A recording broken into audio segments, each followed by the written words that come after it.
बच्चों, पिछले पीरियड में हमने द्विदल इस कहानी में से, जो कि डॉक्टर आई के बिजलीवाला ने लिखा हुआ है, ये एक बोध कथा है। इसमें हमने द्विदल में से एक मूर्ति देखी थी। ये मूर्ति कहानी में हमने देखा कि किस तरह से एक शिल्पकार दो मूर्ति बनाता है।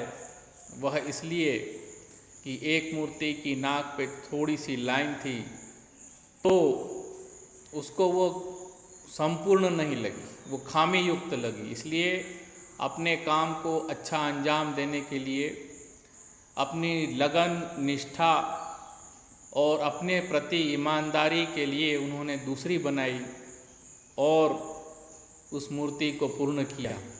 चाहे वो मूर्ति छोटी ही क्यों न हो, चाहे वो मूर्ति भले ही बहुत दूर बिठाई जाने वाली हो जहाँ लोगों की इतनी बारीक नज़र न पड़े, लेकिन उसने अपना कार्य जो है पूर्ण सन्निष्ठता के साथ किया और अपना एक ईमानदारी का, अपने प्रति एक ईमानदारी का परिचय दिया।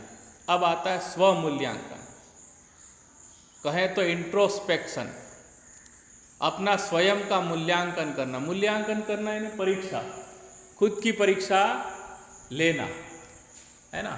तो स्वमूल्यांकन यानी खुद की परीक्षा लेना। कभी कभी हम किसी चीज़ में खरे उतरते हैं कि नहीं, या हम उसके लिए उपयुक्त है कि नहीं, इसके लिए समय समय पर हमने अपना स्वमूल्यांकन करना चाहिए।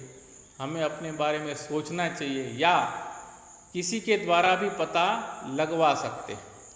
तो यहाँ इस वार्ता यानी कहानी में स्वमूल्यांकन की बात है।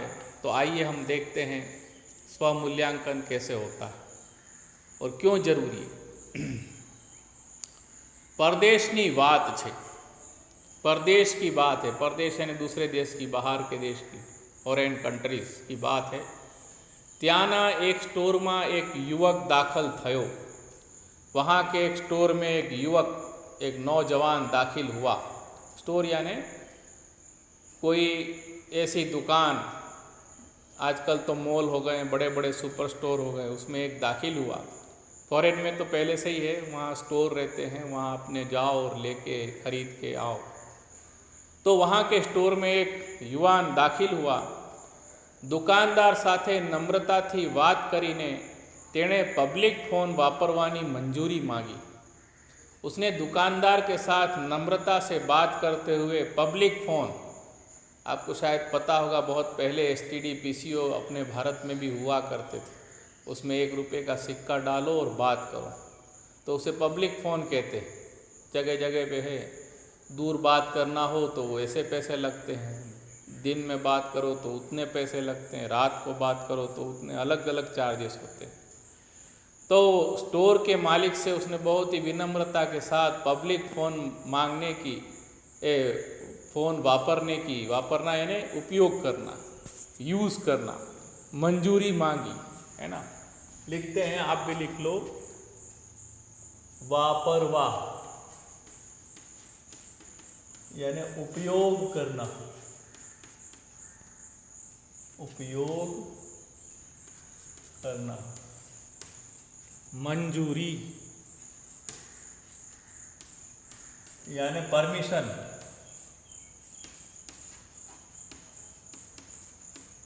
आज्ञा कहे कि आप मुझे ये पब्लिक फ़ोन वापरने की अनुमति दो। मंजूरी यानी अनुमति, लिख लीजिए, मंजूरी यानी दूसरा अनुमति। पब्लिक फ़ोन मांगने की अनुमति दी। आगे देखते हैं। दुकानदार ने हाँ पाड़ी, दुकानदार ने हाँ बोला। कई बार आप लोगों का बिहेवियर देखें, बड़े अकड़ के साथ जाते हैं।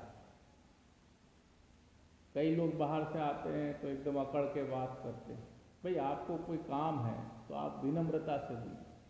फॉरेन में तो पुलिस भी बड़े आराम से बोलते, मैं आई हेल्प यू, ऐसे करके बड़े ईमानदारी और बड़े ही पोलाइटली बात करते हैं, क्या मैं आपकी क्या मदद कर सकता हूँ। यहाँ तो पुलिस के सामान्य लोग भी बड़े अकड़ के साथ बात करते हैं। तो ये गुण होना है, विनम्रता वो एक गुण है। अकड़ से बात करने में कोई वीर नहीं हो जाता और नम्रता से बात करने से कोई कायर नहीं हो जाता।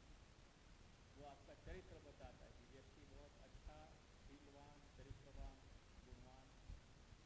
तो उन्होंने पब्लिक फोन वापरना यानी उपयोग करने की मंजूरी मान ली।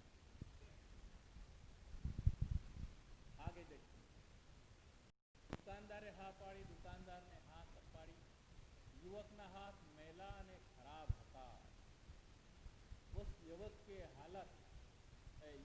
हाथ जो थे वो मैले और खराब थे, એટલે એ સ્પીકર ફોન પર વાત કરતો, ये उसका दूसरा गुण। इसलिए वह उसके हाथ खराब थे, इसलिए स्पीकर फोन पर बात कर रहा था। हमें चीज़ों का भी ध्यान रखना, वस्तुओं की इज्जत करना है, उसको कैसे मेंटेन करना, कैसे संभाल के रखना, वो भी एक चीज़ है। तो वो स्पीकर फोन पर बात कर रहा था। अन्य कोई ग्राहक એ સમયે સ્ટોરમાં હાજર ન હોવાથી दुकानदार એની વાત ધ્યાનથી સાંભળી રહ્યો હતો। और कोई ग्राहक उस समय स्टोर में हाजिर नहीं होने से दुकानदार उसकी बात ध्यान से सुन रहा था। अपन पब्लिक प्लेस पे जाते हैं तो हमें बड़ा हमारा व्यवहार जो है संजीदा रखना चाहिए, संभाल के रहना चाहिए। सामने वाले लोग नोटिस करते हैं, वो देखते हैं। कई बार हम जाते हैं बच्चों को खेल कूद के लिए या स्पोर्टिंग में जाते हैं, तो बस स्टैंड, रेलवे स्टेशन या कहीं भी आप देखेंगे तो लोग देखते हैं कि अच्छा ये नवोदय के बच्चे किस तरह से बातें हो रहे हैं, किस तरह से टीचर के साथ बिहेव कर रहे हैं, किस तरह से आपस में बिहेव कर रहे हैं, उनकी एक्टिविटीज़ क्या हैं, उनकी बातें क्या हैं, उससे पूछ रही कि अच्छा कहाँ से आए हो, कौन से बच्चे। तो हमें समाज में अच्छे से रहना पड़ता है। तो दुकानदार એની વાત ધ્યાનથી સાંભળી રહ્યો હતો। સામા છેડે કોઈ સ્ત્રી વાત કરી રહી હતી। સામા છેડે, સામા એને सामने, छेड़े यानी छोर, एंड में, सामने के छोर पे एक स्त्री बात कर रही थी। इधर से ये लड़का बात कर रहा था जिसके हाथ मेले खराब थे और सामने कोई एक स्त्री बात कर रही थी। युवके કહ્યું, मैडम તમે મને તમારે ત્યાં लोन કાપવાનું કામ આપી શકો ખરા? युवक ने कहा, फोन पे देखो बात कर रहा है, वो बात करते हुए बोल रहा है सामने स्त्री को कि मैडम मने तमारे ત્યાં, तमे मतलब तुम, आप मुझे तुम्हारे यहाँ लोन काटने का काम आपी सको खरा? क्या आप लोन काटने का काम दे सकते हो? अब लोन मतलब क्या है? लोन मतलब हरी घास। गार्डन में लोन होती है, अपने मैदान में, बंगलों में जो है लोन रहती, हरी घास की एक शीट बिछाई जाती है, बड़ी हो जाने पर उसको काटी जाती है, उसको ट्रिमिंग की जाती है। तो कहते हैं कि आप अपने यहाँ मुझे लोन काटने के काम दे सकते हो? सामे छेड़ी थी स्त्रीनो अवाज आव्यो।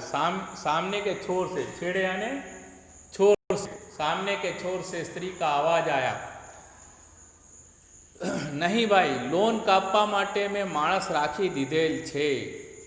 बोले नहीं भाई, लोन काटने के लिए मैंने ऑलरेडी एक व्यक्ति को रखा हुआ है, एक व्यक्ति मेरे यहाँ लोन काटता है। युवक बोल्यो, मैडम અત્યારે તમારે ત્યાં રાખેલ માણસને જે પગાર આપતા हो એના કરતાં અડધા પગારથી હું લોન કાપી આપીશ। युवक बोलता है कि मैडम अभी, અત્યારે मतलब अभी, आप लिख लीजिए,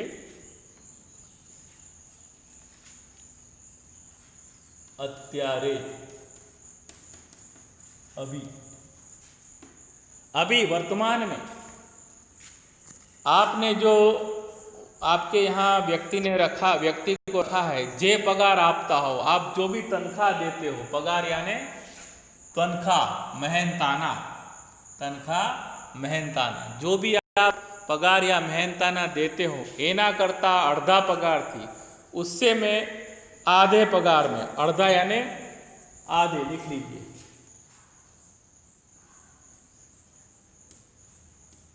आधा, बोले उससे मैं आधे तनख्वाह में मैं हूँ लोन कापी ऑफिस में, आपकी लोन में काट दूंगा। युवक बोलता है मैडम आपने आपके यहाँ जो व्यक्ति रखा है उसे जो आप तनख्वाह देते हो उससे आधे पगार से मैं लोन काट दूंगा।